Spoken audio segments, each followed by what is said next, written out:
สวัสดีทุกคนมื้อนี้สิมาเฮ็ดคะน้าปลาเค็มเนาะอันนี้ก็คือคะน้าที่เราซื้อมาจนโดดเลยเนาะจนเหลืองวันนี้เราสิมาเฮ็ดคะน้าก็คือว่าปิดใบออกเนาะใบที่ว่ามันเหลืองหลังจากที่ว่าเราปิดการออกหมดแล้วเนาะปิดใบมันออกหมดแล้วเราก็บ่อนนี้มันสีแข็งจังหน่อยพี่น้องอันนี้เราเอาไซมีดสังคมปอกออกเนาะเพราะว่ามันตัวน้อยมันแข็งจังหน่อยนี่เนาะในเมื่อเราไปปอกแล้วก็ล้างมามันสิได้ออกลักษณะนี้บัดนี้เราสินำมาซอยเป็นต้นเนาะหั่นเป็นต้นเพื่อว่าให้มันกินง่ายนะเราลงมือกันเลยหั่นพอดีคำพี่น้อง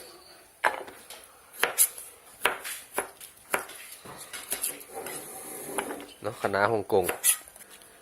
วันนี้เราสินำเอาผักเนี่ยไปลวกเนาะจัก2 นาทีลวกนี่ก็ใส่เกลือแล้วก็ใส่น้ำมันจักหน่อยเนาะเพื่อว่าให้มันรักษาความเขียวไว้แล้วก็ให้มันเซฟเนาะแล้วหลังจากลวกแล้วเราเอาไปน็อกใส่น้ำแข็งไว้เพื่อว่าให้มันคะน้าเรานี่มันกรอบมันอันนั้นเนาะให้มันแข็งมันตึงมันกรอบว่าซั่นซะเนาะการลวกเนี่ยต้องใส่น้ำมันพืชเนาะน้ำมันจักหน่อยเพื่อว่าให้สีมันเงาโอเคทิ้งไว้ประมาณนาทีหนึ่งพี่น้องเราจะเอาขึ้นไปน็อกน้ำแข็งเนาะนี่เนาะหลังจากที่ว่าเราลวกมาแล้วเราก็เอาน้ำแข็งใส่ซ้ำน็อกไว้เลยพี่น้องน็อกนี่เพื่อว่าให้คะน้าเรามันอมความเขียวไว้แล้วก็ให้มันกรอบพี่น้องน้ำแข็งซอยได้หลายอยู่เลยนี่ปาไว้ประมาณ5 นาทีแล้วจังค่อยเอาไปเพื่อให้คะน้ามันกรอบที่ว่าเราลวกคะน้าแล้วเนาะพี่น้องแล้วเราเอาไปน็อกใส่น้ำแข็งแล้วบางที่ว่ารอถ้าเรามาทอดที่ว่าปลาเค็มเท่าก่อนที่ว่าจะเอาไปพัดใส่กับคะน้าเนาะเปิดไฟเลยพี่น้องหลังจากที่ว่ากระทะร้อนแล้วเราจะเอาตอนปลาเค็มมาทอดให้มันกรอบเสือปลาเค็มนี่ก็คือปลาอินทรีพี่น้องปลาอินทรีซื้อมาตอนละ10 กว่าพันโอเคเนาะในเมื่อน้ำมันร้อนได้ที่แล้วก็ตอนปลาเค็มเขาลงเลยพี่น้อง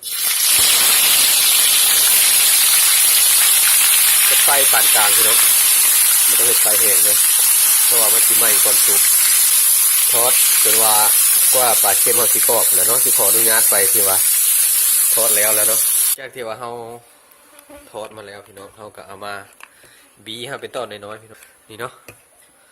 ในลักษณะนี้อุปกรณ์ในการพัดคะน้าปลาเค็มเขาก็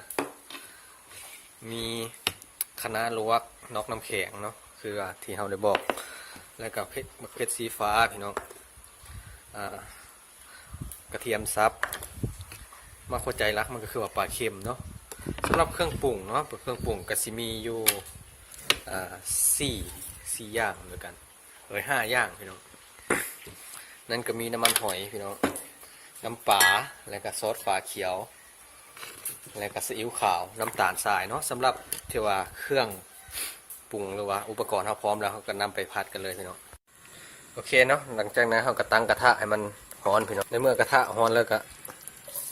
กระเทียมเจียวลงไปเลยพี่น้อง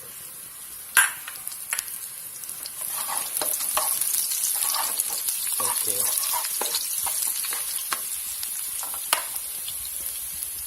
นี่เนาะคะน้าลงไปเลยพี่น้องขั้นตอนต่อไปกับน้ำมันหอยพี่น้องบ่วงครึ่งซีอิ๊วใส่จังหน่อยเนาะพี่น้องเพราะว่ามันเค็มป่าอยู่แล้วน้ำปลากันจังหน่อยพี่น้องโอเคฝาเขียวนี้บ่วงนึงเนาะ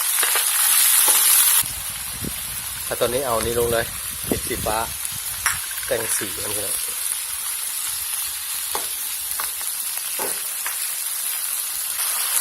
โอเคน้ำใส่พี่น้อง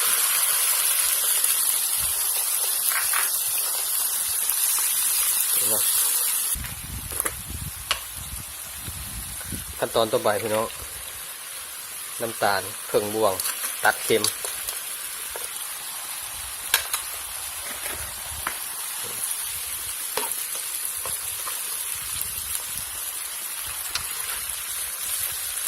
อเคซีเบิ่งพี่น้องมัน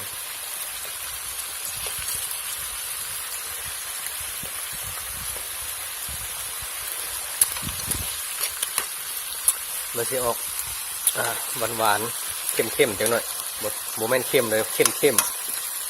รสชาติสุดท้ายพี่น้องเชฟพิฆาตบรายปลาเค็มโอเคเนาะปิดไฟได้เลยสำเร็จ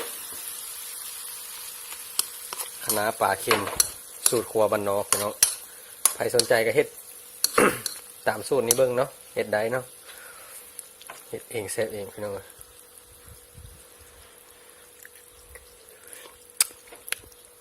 โอเคมันสิออกเค็มอ่อนๆอ๋อมันเค็มปลาเค็มอยู่แล้วเนาะสำหรับคลิปนี้กับเมื่อสำนี้เนาะพบกันใหม่ในคลิปต่อไปว่าสิเป็นเมนูหยังสำหรับคลิปนี้กับเมื่อสำนี้ขอขอบใจที่ติดตามรับชมเนาะสบายดี